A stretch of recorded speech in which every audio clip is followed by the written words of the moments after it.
So here is a headline from CBS this morning. Quote, undocumented transgender woman filing domestic violence claim arrested at El Paso courthouse by ICE, official says.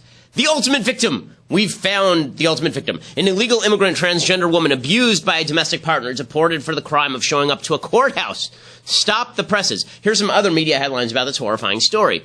ICE detains domestic violence victim in El Paso court. Huffington Post. ICE reportedly detained a domestic abuse victim who sought court protection. Newser. ICE agents arrest woman in domestic violence court. New York Magazine. ICE arrests domestic violence victim at Texas courthouse. The Washington Post. This is really unprecedented. ICE detains woman seeking domestic abuse protection at Texas courthouse. Even Fox News. ICE agents reported arrest alleged domestic violence victim at Texas courthouse. Now, here's how the headline should actually have read.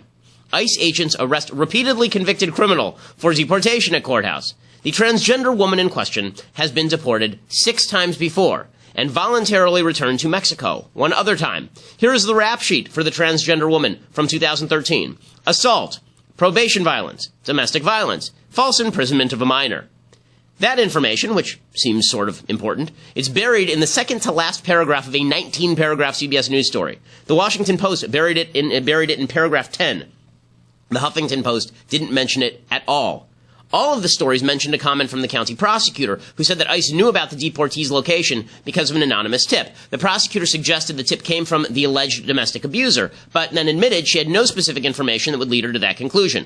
There are provisions, by the way, in U.S. law that apparently prevent arrest of someone for immigration status based solely on reports from a domestic abuser. But you don't get the whole story from the media, particularly not from their headlines. The crusade is now on to find victims of the supposedly Gestapo-esque Trump immigration enforcement policy. And the media won't let inconvenient facts like repeat criminality of the arrested stand in the way. I'm Ben Shapiro. This is The Ben Shapiro Show. It's mailbag day. Yeah, we're going to get to the mailbag today. Everybody is very excited about all of it, but we'll get to that in just a second. First, we have to say thank you to our advertisers over at Zeal. So, if you are somebody who is desperately in need of massage, and I am one of these people, I will admit, I get very stressed and I require massages from time to time. Zeal is the place where you go to Zeal.com and you can get a massage at your house. They come to your house, they cater to you, and you can choose the kind of masseuse that you want, the type of massage. It's on demand, it's at home. We tried it out. Actually, my mother-in-law came into town, and I was supposed to get the massage from Zeal, and instead, because I was a good son-in-law, I gave it to my mother-in-law. Our relationship has never been better. It worked out great. Our listeners get $25 off their first massage by using the promo code BEN at checkout at Zeal.com. Right now, it costs about, on average, 20 to 50% less than if you go to a local spa or hotel. Plus, you don't have to actually go there and wait for an appointment. You actually make the appointment online on the app, and then they come to your house, and the masseuses are absolutely first rate. It's like bringing a spa into your house. They bring all of the materials. They bring the table. They bring the scented candle. The whole deal they bring. Okay, it's Zeal. It's spelled ZEEL.com, and make sure to click the add promo code at checkout to use my promo code BEN. You get $25 off your first massage. Zeal.com, or you can go to their iPhone or Android app. You get that special offer when you try Zeal today. They have about 8,000 massage therapists all over the country. Again, use that promo code BEN at checkout to get $25 off your first massage. They're the first and leading same-day in-home massage company, and I can vouch for their quality because, as I say, my mother-in-law has never been happy for having stolen a massage that was allotted to me. In any case, we begin. So, lots of good Trump, lots of bad Trump. Donald Trump has been a very, very busy president over the last 24 hours. So we begin. Okay, so let's start with, let's play the good Trump, bad Trump thing. We haven't done that in at least 3 hours. Let's do that. Good Trump, bad Trump, which one will begin today? Yes, indeedy do. It's time for some good Trump, bad Trump, and who's coming, boom! It's good Trump. Yes, he's back. So after a week of stupidity about Michael Flynn, we now actually get some good Trump, and not just good Trump, great Trump. This is the best that Trump has looked in his presidency since he picked Neil Gorsuch. Here's where Trump is actually really good. When Trump has these sort of pre-scheduled events with people that he likes, and he gets to play the triumphant conqueror, great. You know, with Neil Gorsuch, that event was beautifully staged, beautifully managed. He handled himself well. And then he did it with Benjamin Netanyahu, the Prime Minister of Israel, yesterday. So Netanyahu shows up after 8 long years of being out in the cold, thanks to President Barack, I'm not real fond of them Jews, Obama. And, you know, his anti-Israel policy is really egregious. I mean, I talked about this for years when President Obama was president. Now, Donald Trump has come into office. Nobody really knows where he is on any of these issues. He's made overtures that make him sound very pro-Israel. He's obviously been very warm toward Bibi Netanyahu. And yesterday he was extremely warm toward Bibi Netanyahu. He really reset the relationship. I mean, it was the equivalent of handing Netanyahu a reset button. He basically said, we're here for you. We stand by you. We're not going to stand with terrorism. We're not going to stand alongside radical Islamic terrorists just because they have the modifier Palestinian by their name. And so Donald Trump shows up, and he stands along Netanyahu, and you can see the warmth. I mean, Netanyahu is so relieved that he doesn't have to deal with that jackass Obama anymore. I mean, last time, Obama was the kind of guy who was making Netanyahu leave through the back door and getting all ticked off if Netanyahu spoke to a joint session of Congress and putting severe pressure on the Israelis at the very end of his tenure through not vetoing bad UN resolutions. And so now Netanyahu comes to the White House, and he's actually, the red carpet is rolled out for him, and the event is really good. So here is Donald Trump talking about a peace deal, and he does something that's pretty notable. He doesn't talk about the two-state peace deal. He doesn't talk about the idea of the two-state solution, which we'll talk about in a second. And I believe that the great opportunity for peace comes from a regional approach, from involving our newfound Arab partners in the pursuit of a broader peace and peace with the Palestinians. And I greatly look forward to discussing this in detail with you, Mr. President, because I think that if we work together, we have a shot. And Trump obviously agrees with that. And you can see that Netanyahu is really, really excited that Trump is there. So Trump himself didn't talk about the two-state solution. And this has set the media off. Why didn't he talk about the two-state solution? Because the two-state solution is stupid. Okay, I knew it was stupid when I was 9, and they were doing the Oslo Accords. It turns out that giving terrorists a state is not a good idea. The Palestinian Authority was a terrorist group. It is a terrorist group. Hamas is a terrorist group. Islamic Jihad is a terrorist group. Giving terrorists a state is a terrible, terrible, terrible idea. And when you say we're making a peace deal, and the peace deal is going to be that at the end you get a state, you've already given up what you're negotiating. Right? There's no more negotiation. So why exactly would the Palestinians give up anything at that point? Why would they stop the terrorism? They know what the end point of this negotiation is, and they know that all the pressure is on Israel to concede things. Beyond that, the stupidity of Oslo was saying that the Palestinians have a right to an independent state. There is no such historic right for the Palestinians to have an independent state. That state was called Jordan historically. Right? When they partitioned British Mandate Palestine, there were two states, right? There were really only two states, and it was Jordan and Israel, and that was it. And then they sliced off another like quasi little state, and that was the so-called West Bank and Gaza Strip, and the Arabs rejected that deal. So there's no history to having a second Palestinian state in the region. Jordan is 70% Palestinian. The idea that it was a foregone conclusion, the only way there was ever going to be peace was to put a terrorist group in charge of the West Bank and Gaza Strip. Absolute stupidity. When the Jews pulled out of the Gaza Strip, it immediately was turned into Hamasistan, which is an actual terror state. And the fact that everybody keeps glomming onto this two-state deal, this two-state solution, is really dumb. And it was really dumb for the Israelis to do it because it was basically suggesting that the Jews were interlopers in the region. That the Jews had to make some sort of deal to give away the heart of what it means to be Jewish, really. I mean, Judea and Samaria are the heart of biblical Israel. Giving away the heart of biblical Israel to the Palestinian Arabs suggests that they have a primacy of historical claim that simply does not exist.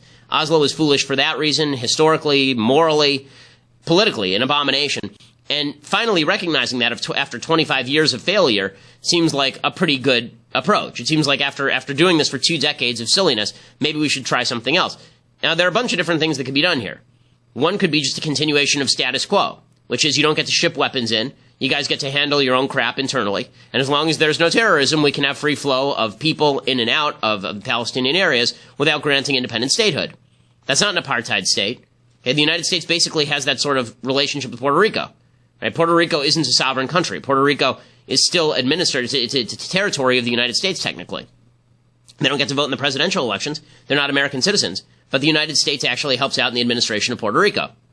And so suggesting that this is some sort of apartheid state, if they were to come to this sort of arrangement, is silly. There's also the Carolyn Glick solution, which would be a one-state solution, which is basically Israel annexes everything. And then Israel actually gives citizenship to the Palestinians because, guess what? There are 6 million Jews in the area. There are only like 1.5 million Palestinians. And that's not the world's biggest deal.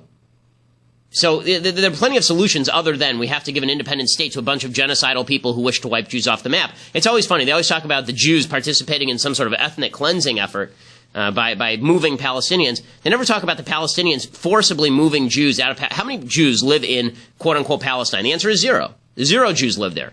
How many Israeli Arabs live in Israel? Over 1 million. So the idea that the ethnic cleansing is coming from the Jewish side is really quite spectacularly stupid. Getting rid of the idea that the Palestinians have to have their own state as a precondition for any negotiation is a good first step, because if you're actually going to have a negotiation, everything should be on the table. Nothing should be off the table. The reason Netanyahu wants to bring in regional partners on the peace deal is because he knows that Jordan doesn't want the Palestinians. He knows Egypt doesn't want the Palestinians. He knows the Saudis don't want the Palestinians. All of them oppose a Palestinian state. Here's the reality. Egypt, Jordan, Saudi Arabia, none of them want a Palestinian state. They all pretend they do for public consumption. None of them actually do. The reason they don't actually want that is because if there were a Palestinian state on the border of Jordan, it would immediately become a terror threat to Jordan itself. And the Egyptians don't want a Palestinian terror state on their border. They've been having all sorts of border trouble. The leader, al-Sisi, has been having all sorts of border trouble with Gazastan, with Hamasistan in Gaza, because Egypt is in control of the Sinai Desert, which runs all the way up to the Gaza Strip.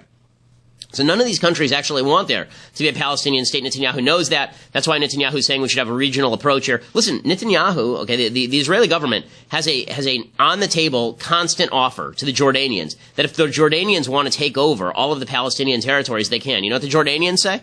They say no. No one wants to be in charge of this. You know why? Because it's filled with a terror government. Okay, so Netanyahu says all of this, and then Trump says something that's not so good. He says that Netanyahu should hold off on the settlements, and he does it in typical kind of Trumpian casual style. Here's what he says. As far as settlements, I'd like to see you hold back on settlements for a little bit. We'll work something out, but I would like to see a deal be made. I think a deal will be made. I know that every president would like to. Most of them have not started till late because they never thought it was possible. And it wasn't possible because they didn't do it. But Bibi and I have known each other a long time, a smart man, great negotiator, and I think we're going to make a deal. Okay, so Trump, so this is the part that's slightly disquieting, is when Trump says things like, I know we're going to make a deal. What kind of pressure is he going to bring to bear? So far, so good. I don't see a lot of pressure. As far as him mentioning the settlements, I think that he does so because the State Department and people around him tell him he has to mention the settlements so he looks even-handed. It doesn't make a lot of sense. To say that the two-state solution is not a precondition to negotiations, and then to say settlements have to stop is really kind of silly, because the only reasons for settlements to stop is the idea that you're eventually going to transfer all of the control over that territory to this growing terror state, this Palestinian terror state. That's the only reason you wouldn't want Jews building additional bathrooms on the back of their houses or building more settlements. Because the truth is, the Arabs in Palestine, right, the Arabs in the Palestinian areas, there is no Palestine. The Arabs in the Palestinian-controlled areas, they would be thrilled. I mean, realistically, they'd be thrilled if Israel would annex all the territory. There are constant polls showing that Israeli Arabs, given the option to move to Palestinian territories or stay in Israel, they all want to stay in Israel. Why? Because they have jobs, they're wealthy, they live free, and it turns out that the areas controlled by the Palestinians are kind of a crap hole because the administration there steals billions of dollars from their own people and takes all the foreign aid and puts it in their pocket. Netanyahu obviously is thrilled about all of this. He says, look, we don't need a two-state solution that ends with a terror state. What does Abu Mazen mean by two states, okay? What does he mean? A state that doesn't recognize the Jewish state? A state that basically is open for attack against Israel? What are we talking about? Are we talking about Costa Rica or are we talking about another Iran? So obviously it means different things. I told you what are the conditions that I believe are necessary for an agreement. It's the recognition of the Jewish state, and it's Israel's security control of the entire area. Otherwise, we're just fantasizing.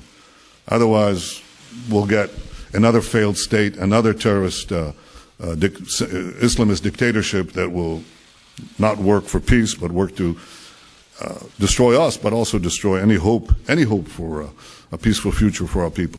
Okay, and all that Netanyahu says there is absolutely 100% true. So, good for Trump for taking the blinders off with regard to this idiotic two-state solution nonsense.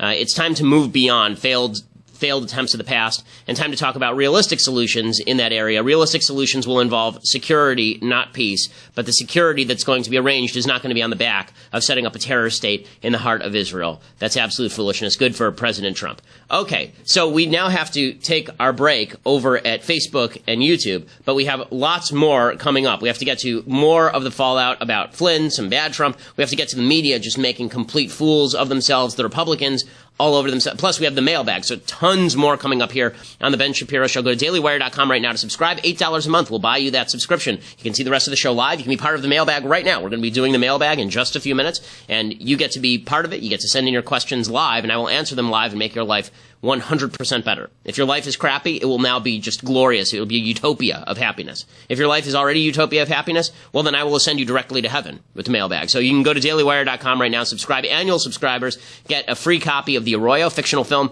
about what's happening down at the southern border. Really good film about the crisis on the southern border with drug cartels coming across into Arizona and what one rancher does to stop it.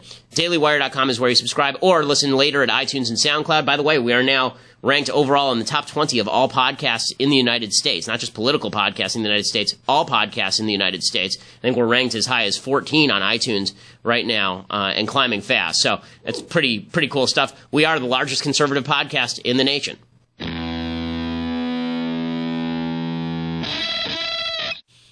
Alrighty, so now on to bad Trump, unfortunately. There is some bad Trump. And the bad Trump is no one knows why he fired General Flynn. So we've now heard that the deep state is out to get Flynn, right? The people in the intel bureaucracy, they don't like General Flynn, and they want General Flynn out as soon as possible, and that's why they were leaking all of this stuff. And we keep hearing that it's because he didn't like the Iran deal. Okay, maybe. We keep hearing that it's because they thought that Flynn was kooky. Okay, maybe. But here is the problem. Okay, Donald Trump, here's what Donald Trump had to say yesterday, and this is the bad Trump. Here's what Donald Trump had to say yesterday about the press and about Mike Flynn, and, okay, this is clip 7. Michael Flynn, General Flynn, is a wonderful man. I think he's been treated very, very unfairly by the media, as I call it, the fake media in many cases. And I think it's really a sad thing that he was treated so badly. I think in addition to that, from intelligence, papers are being leaked, things are being leaked. It's criminal act, and it's been going on for a long time before me, but now it's really going on. And people are trying to cover up for a terrible loss that the Democrats had under Hillary Clinton. I think it's very, very unfair what's happened to General Flynn, the way he was treated, and the documents and papers that were illegally, I stress that, illegally leaked. Very, very unfair. As far as settlements, I'd like to see you hold back on settlements for a little bit. We saw that part already. Okay, so the first part there about Flynn is the part that matters. So, okay, I just have one question. He keeps saying Flynn's a wonderful man. He was treated very unfairly by the press. People are out to get him. You fired him, dude. Okay, Jake Tapper didn't fire him.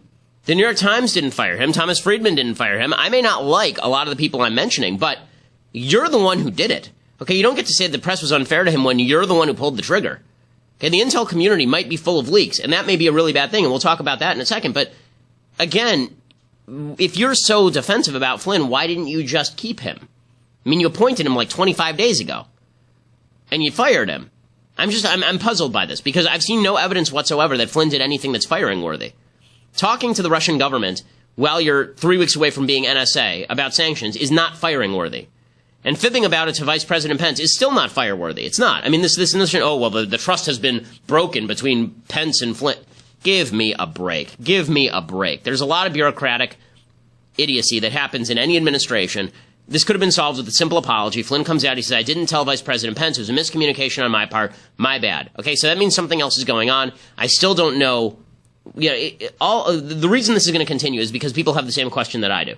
Just as an intellectually honest person. And I understand that there are people who only want to discuss one side of this, and that is Trump versus the deep state. I get that there are people who only want to talk about this conflict. Trump versus the deep state, you have to be on Trump's side. I am on Trump's side in the Trump versus the deep state conflict. But there is another question, and that is, why did he fire Flynn? Is there something suspicious about that? Yes, it's sort of suspicious when you fire a national security advisor, and just saying that he was suddenly revealed as incompetent 21 days in, that doesn't really wash. Okay, so that's kind of bad Trump here. I wish that everybody would just come clean. I think there will have to be a Senate investigation into what happened with Flynn and why exactly Trump fired him. And Trump's going to have to do better than he was mean to my vice president. He's going to have to do a little bit better than that. And Jake Tapper makes this point. I think Tapper is exactly right on this. And I don't always back what Jake Tapper says, but Jake Tapper on CNN, he says, look, it's not, we didn't do this, okay? This is on Trump. If Trump fired him, Trump fired him. The media, of course, did not fire General Flynn. President Trump did. Now, what the media did do was reveal to the nation that General Flynn had lied to the country and to the Trump team, including Vice President Pence, when he claimed he never discussed Obama's sanctions on Russia with the Russian ambassador. President Trump knew this at least as early as January 26, but he did not act on this until the media revealed the truth to you and, as it turns out, to Vice President Pence, who learned about it through the media, sources say. The president reacted to this all on Twitter today. Quote, the fake news media is going crazy with their conspiracy theories and blind hatred. MSNBC and CNN are unwatchable. Fox and Friends is great.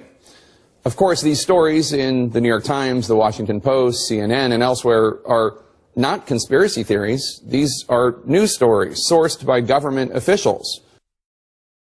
So and Tapper says, look, you fired him. Okay, the part that's true here is where Tapper says you fired him. As far as the stories are really overblown. They continue to be overblown, and the media continue to overplay them. So two things can be true at once. The media can be chomping at the bit because they think there's blood in the water about Trump. And at the same time, Trump fired him. Okay, Trump's going to have to do better than the deep state, the media this, the deep state. All of these defenses would make perfect sense if he had kept Flynn, right? If he keeps Flynn, all this makes perfect sense. He just says, look, I'm not firing him because the deep state's out to get Flynn. I'm not firing him. The media's out to get Flynn. There's no evidence shown that anything terrible has happened. We've already cleared this up internally. But he fired him, right? He did.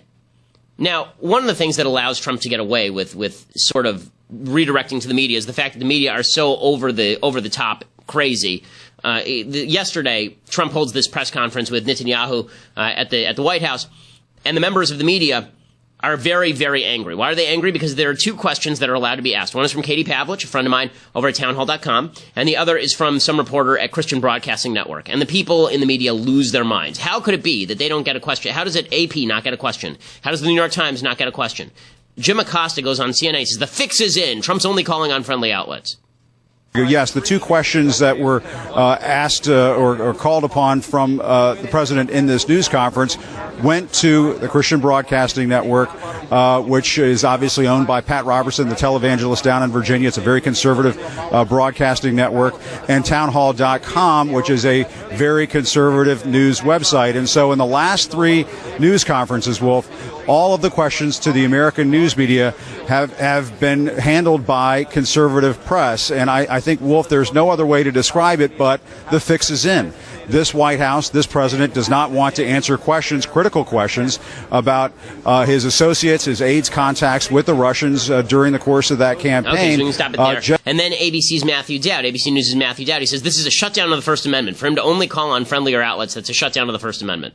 Well, I was struck by when you look at this is two democracies, two important democracies in the world, and basically the President of the United States is shutting down part of the First Amendment by not taking questions that are going to be anyway antagonistic in this. I think Stop it there. That doesn't shut down the First Amendment. Barack Obama routinely called on friendly outlets. There's a point during his administration where somebody asked him about his emotion. They were asking him, like, what made him most emotional. I'm trying to remember there's so many bad questions that Obama was asked over the course of 8 years. It's almost impossible to pick them out. It was always a rarity when somebody like John Carl at ABC News would ask him an actual tough question. So the idea that presidents pick and choose who they want to ask questions to, they all do that. Why don't we quibble with the content of the question? Katie Pavlich asked a pretty solid question. Her question was, okay, so President Trump, can we be a little bit clearer? When you talk about a compromise, what are the elements of the compromise that you'd like to see unfold? And Trump sort of avoided the question. The CBN broadcaster did ask about Mike Flynn, and that's why you got that clip of Trump talking about the media and the deep state going after Mike Flynn. So, again, the media make it very easy for Trump to target them when they are so crazy about trying to take down Trump, and when they are so nuts about trying to take down members of his administration, and when they see themselves as their own little branch of their own little fiefdom of the Constitution. Okay, when it says in the First Amendment that there's freedom of the press, that doesn't mean that press members are given additional freedoms. It's very dangerous when you think that the press has more freedoms than you or I do. Okay, the press does not have more freedom than you or I do. First of all, I'm a member of the press, but second of all, anyone can be a member of the press. Journalism is an activity, it's not an identity. And when somebody says I'm a journalist, it means they perform acts of journalism. If you are out there performing acts of journalism right now, you are, for the moment, a journalist. And this idea that you get special privileges if you're Jim Acosta at CNN or Matthew Dowd at ABC News, that somebody like Katie Pavlich doesn't because she's a conservative, that's just silly. And it's not a shutdown of the First Amendment when Donald Trump takes questions from friendlier outlets. Listen, would I prefer that he took harsher questions from people? Yeah, I would, because I want those questions answered too. But the media is so over the top in all of this that they're making fools of themselves. Now, with all that said, the Republican Congress is trying to figure out how exactly to deal with President Trump. And there's a lot of chaos about this. So there's basically, I would say, three perspectives on how to deal with President Trump. One is do Trump's bidding, right? If Trump complains about something, then go out of your way to go after it. So Jason Chaffetz in the House, he's the head of the Government Oversight Committee. He says we're going to need a full investigation of these leaks. I agree with him, by the way, but Chaffetz has become a real rah-rah Trump booster. A lot buzzing this evening about investigations. What can you tell us?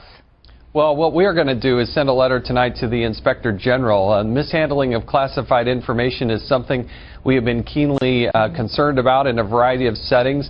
But you have not only the President's communications, the National Security Advisor, it happened before, potentially happened before the President was actually sworn in. But you can't mishandle classified information. And so we want the Inspector General to dive into that issue. And I totally agree with Chaffetz. But what Chaffetz is doing here, he's putting all of his focus on the leaks. There will need to be an investigation on Flynn and Trump and Russia. There will be. And I'm sorry to break it to folks on my side of the aisle, but there should be an investigation just to clear Trump, right? If Trump is really innocent of all this, then let's just clear the air here, because otherwise this will hang over him. Okay, just like Pigpen, the cloud will follow him around, and it won't leave. The only way you're going to clear this up is if you actually allow a full-scale investigation, and things will either be uncovered or they won't be uncovered. So far, nothing has been uncovered. If Trump has nothing to fear, then he really shouldn't fear the idea of a House controlled by Republicans investigating him. You know, the idea of appointing a special investigator, that always gets into dicey territory. Constitutionally, it's dicey territory, as Justice Scalia put it, because when you have a special investigator who's not answerable to Congress or to the President of the United States, then he's answerable to no one, and that's a problem because you really can't have somebody in the American government answerable to no one. But that said, there should be a full-scale investigation with all the questions asked and all the questions answered. I'm always in favor of investigations targeting members of the government because I think that everything should come out as soon as humanly possible. So angle number one is sort of the let's focus on the things Trump wants us to focus on. Angle number two is the kind of cautiously skeptical of Donald Trump, and both Paul Ryan and Mitch McConnell fall into this category. Both of them seem to sort of be ready to, they're on the fence with Trump, I think. I think if Trump does some stuff that's really egregious, they'll fall off that fence pretty quickly. Mitch McConnell particularly, he came out and he says that Donald Trump needs to stay on message. He said that, you know, when he won't stay on message, he's making everything harder for us. He says that Trump is creating theater aspect that produces distractions on a daily basis. You know, that I think is the typical view of a lot of the Republican leadership. So there are people who are loyalists to Trump. There's the people who are kind of on the fence, and Trump is going to have to woo them by being more disciplined. I think what he did with Netanyahu is disciplined. What he did with Gorsuch is disciplined. What he's been doing with Flynn is wildly undisciplined. And then there's the group of people like Lindsey Graham, and Lindsey Graham is basically ready to jump on Trump with both feet no matter what he does. So here's Lindsey Graham, senator from South Carolina. But I would say this to the president. Until somebody looks at this outside your administration, it's going to be hanging over you and your administration, and we need to get it behind us one way or the other. If there were Trump officials, campaign officials, collaborating with the Russians, that is a big-time bad move on their part, and I want to punish Russia for interfering in our campaign even more aggressively than I do today. And any Trump person who collaborated with the Russians, if they did, they should be punished. So Lindsey Graham can't be the point person on this because he's been so anti-Trump throughout. But what he's saying here is true, but I think that there are people who look at Graham and they say, well, Graham's just out to get Trump. The Republicans, here's one of the big problems that's happening right now. Donald Trump has been allowed to take such a leadership role in the Republican Party that Congress is not doing anything. There's a big piece in the New York Times today about this. We're now a month in. Name a piece of legislation that the Republican Congress has pushed. A major piece of legislation. Can you? Nope. You can name all of Trump's executive orders. You can't name a single piece of major legislation that the Republicans have pushed. They've sort of trimmed around the edges with the Congressional Review Act. They've repealed a couple of regulations that are kind of minor in scope. But the Republicans in Congress are sitting around waiting to see what Trump does. I don't understand that. I don't understand that. It seems to me that the Republicans in Congress, if they want to help Trump and help the conservative movement or even the Republican Party, they should be hard at work right now pushing forward a tax bill. And maybe they're not getting direction from Trump. Maybe Trump's just sitting around not giving them any direction. Maybe he's not negotiating. Maybe he's not, like, every day Paul Ryan should be at the White House meeting with Trump about what kind of legislation they can form. That seems like that would be a better use of time than going out there tweeting about the media and fake news and all this crap.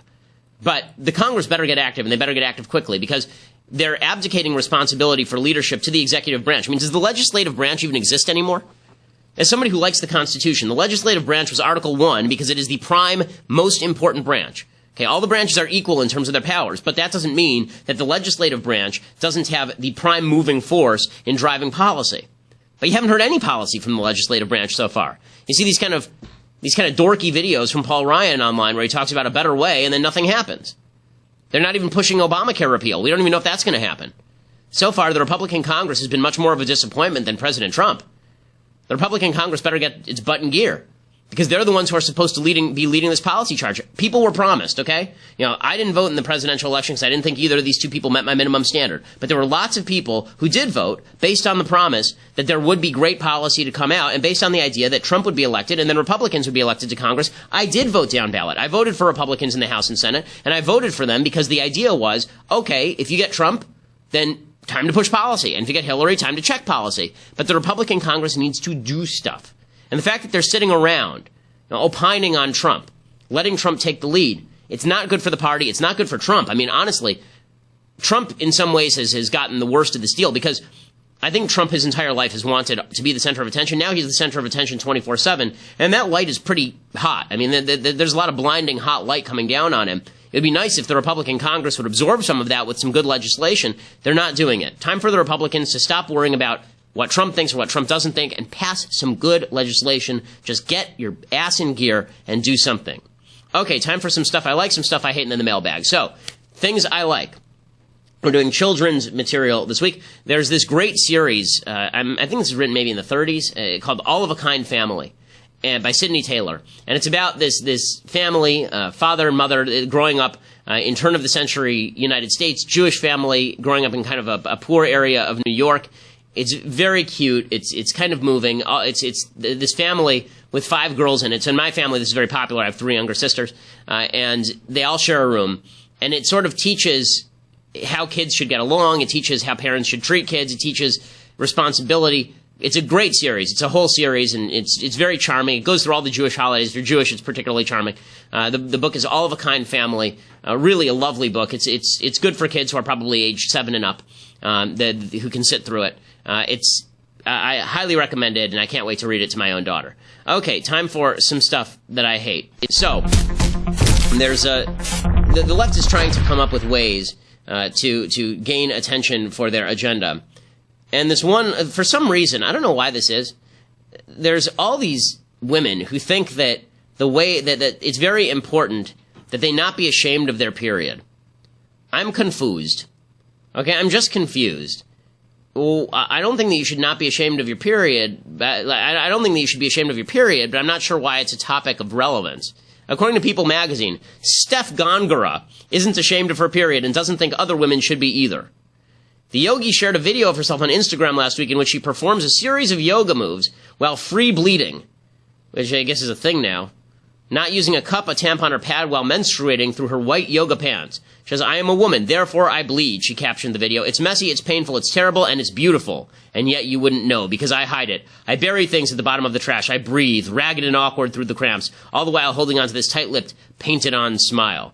Well, I mean, I would say that I think that it's probably nicer for everybody if you don't sit there in the middle of meetings and groan really loudly. Like, that's uncomfortable. I think that we're not even showing you the more uncomfortable pictures where you can actually see the free bleeding.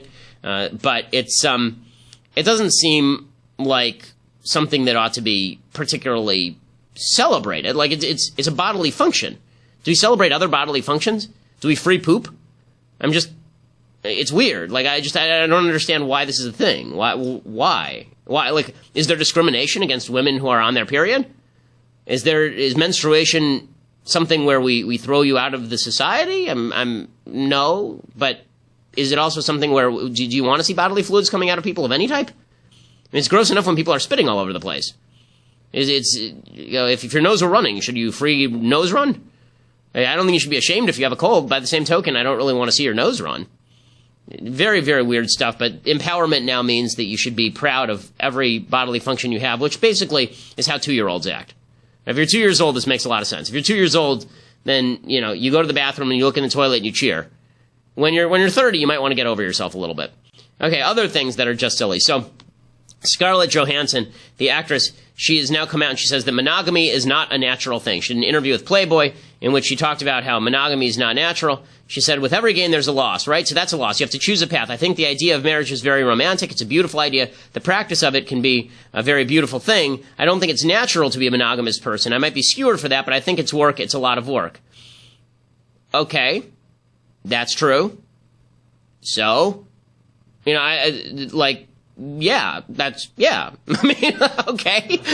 I don't know why this is some sort of revelation. Monogamous is not a natural thing. Monogamy is not a natural thing. First of all, it is more natural for men to be polygamous than for women to be polygamous. I mean, just biologically speaking, and that is because evolutionarily, it is, as they say in The King and I, man must be like honeybee, gathering all he can, right? I mean, evolutionarily speaking, the drive of men is to have sex with as many women as possible and therefore to propagate the species. The drive of women is to pick the best man possible in order to propagate the species, because if you have sex with some doofus, then your kids are also going to be doofi. That's just the way that it works in most of the animal kingdom. It also works that way in primates, and it works that way for human beings as well. But this idea that monogamy is not natural, and therefore what?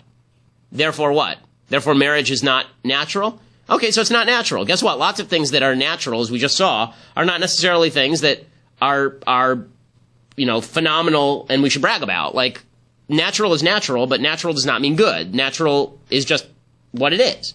And so this idea that monogamy is not natural, therefore monogamy is something bad, lots of things are not natural. Civilization's not natural. Clothing's not natural. The cameras are not natural. Houses are not natural. If we got rid of all of those things, if we got rid of agriculture, which is also not natural, if we got rid of all those things, then we could go back to living in forests and sleeping with everybody and dying at 23. I think that doesn't seem pleasant. So I think what we should stick with the institutions of civilization is sort of the final case that I am making here. Okay, time for some mailbag. Let's do some mailbag. But first, actually, we first have to say thank you to our sponsors over at Birch Gold.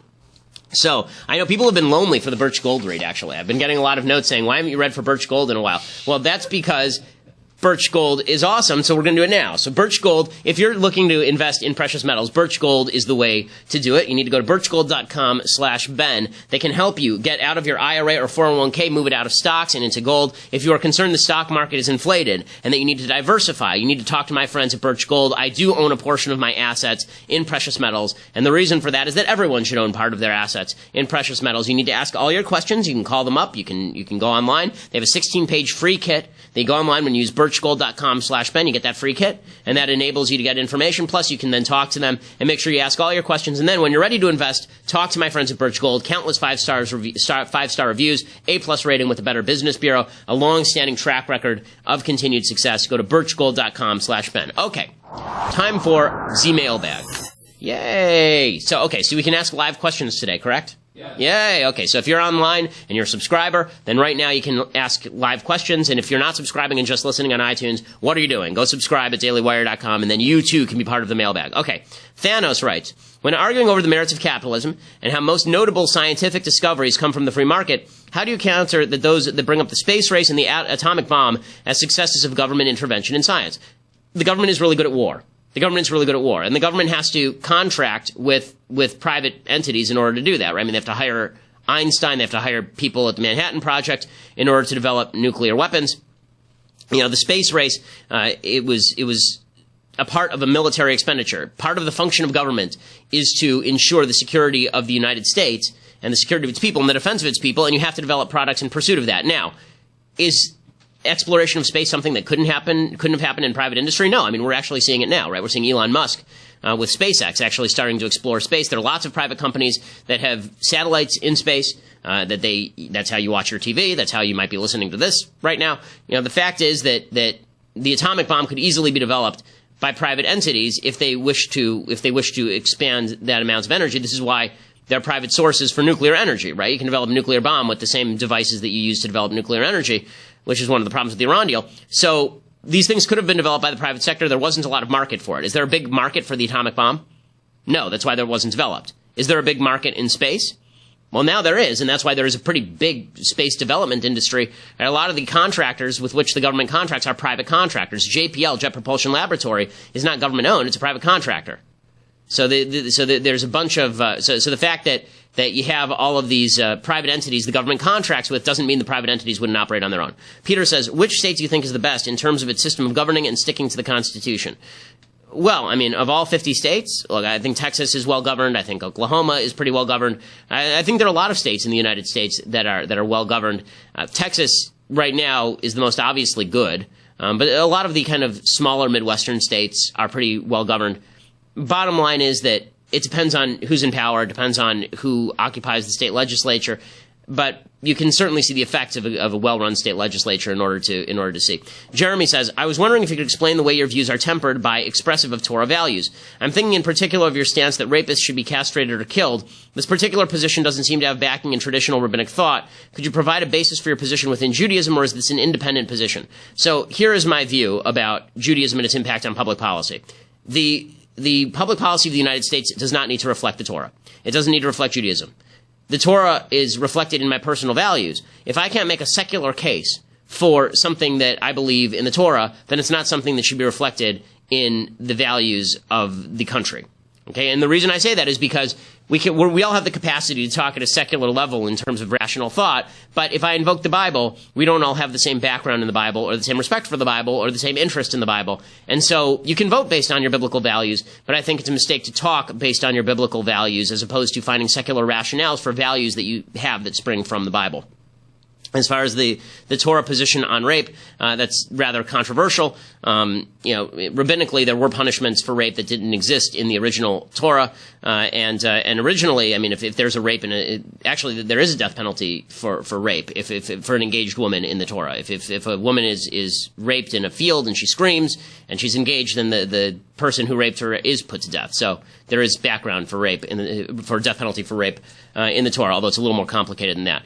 Bunbury writes, in 1855, not many people could even imagine there would be a civil war. Amidst such lawlessness and Democrat strongholds and the rise of violence versus political opponents, how do we balance federalism with what seems to be open treason by certain states on multiple fronts? So I think that your focus on states is the correct one, Bunbury. I think that, the fact is that the reason that the Civil War happened is because there were states that were opposed to the federal government. It wasn't a bunch of localities. It wasn't a bunch of random people who decided to take up arms against the federal government. That had happened in U.S. history before, right? It actually happened with Shays' Rebellion. We had to call George Washington to put it down in the early days of the Republic. There was or the Whiskey Rebellion. But that is not the same thing as the Civil War. In order for there to be a Civil War, there has to be some sort of government entity going up against the federal government. And right now there's no government entity willing to go up against the federal government. No state is willing to go up against the federal government. California ain't going to war with the feds, and neither is Texas for the moment. Now things could change, but I think that the bigger federal government gets, the more overpowering federal government gets, the better the chances of a civil war. The smaller the federal government gets, the more states are left alone, the less chance of a civil war. Alex says, bruh. In light of the media meltdown about General Flynn, can you explain the Iran-Contra debacle? It's hard to find an unbiased breakdown of what happened. I hate to see my boy Reagan take that much heat. Namin? Thanks, fam tope. Okay, well then. Don't know what any of that means. As far as the Iran-Contra debacle, the Iran-Contra debacle was basically that the Reagan administration was attempting to fund the Contras, the anti-communist Contras in Nicaragua. The Congress of the United States, run by Democrats, refused to allow money to flow to the Contras in Nicaragua because a lot of the Democrats were fans of the communist Sandinistas. So the Reagan administration made a deal with the Iranians in which they would basically sell weapons to the Iranians in exchange for the Iranians releasing American hostages, and then they would take that money and they would give it to the Contras. That was the basic deal.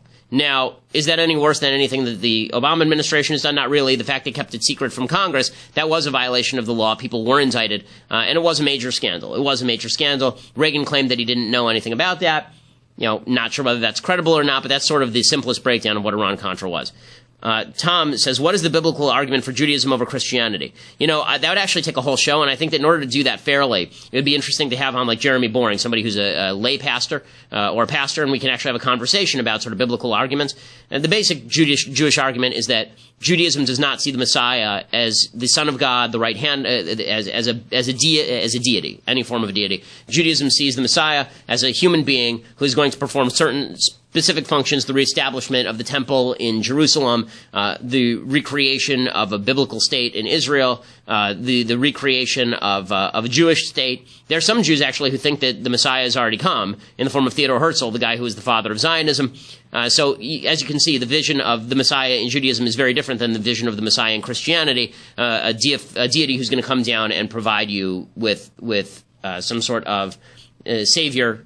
That is not something that Judaism embraces. So Judaism rejects the idea that there's anything that happens beyond what we call the Tanakh, which is the Torah and the prophets and the writings. After that, the canon is closed. Drew says, is tuition-free college a bad idea? Yes, it's a terrible idea. The reason it's a terrible idea is because it doesn't provide incentive for people to actually go into majors that matter. Instead, they have incentive to go into lesbian dance theory. Because if you can get the government to just pay for your education, you may as well take the thing that's the most fun. What we really should do, if you made it private, then private companies would give you loans in order for you to get degrees in areas that matter. I didn't have a problem getting private loans for my degree in law at Harvard because they knew I was going to pay the loan back. I'd have a little bit more problem getting a loan from Bank of America to major in lesbian dance theory. They know they're never going to see that money again. All right. Do we have time for one more? One more. Let's see. Sorry? Was the one at the top of the second. Okay. Dear Ben, I haven't heard you mention it, so in case you didn't know, Zoe Tur is not the most delusional man in his family. Zoe is the father-in-law of Keith Olbermann. I did not know that. Is that fact-checked? Yeah, we checked. Wow. Well, then, honestly, I feel bad for the one married to Keith Olbermann. That's a life right there. I mean, Keith Olbermann. First of all, I wasn't even aware that Keith Olbermann was married. I thought he was married to his cats. I mean, every time he's on TV, he's like wrapped himself in a flag, and he looks like he's sitting in a lonely basement somewhere, watching pornography on his grandmother's television. So I'm confused that he's married. But okay, that's well, every family's got some oddities. So I guess that Keith Olbermann takes the cake. All right. Well, unfortunately, that brings us to the end of the mailbag. The rest of you will all have to wait until next week. But if you subscribe right now because you're listening at Daily Wire, then you can be part of the mailbag next week. Unfortunately, that also brings us to the end of the week, which is sad because, I mean, come on. You wish there were more of me, but there isn't. So you'll have to come back on Monday when there will be more of The Ben Shapiro Show.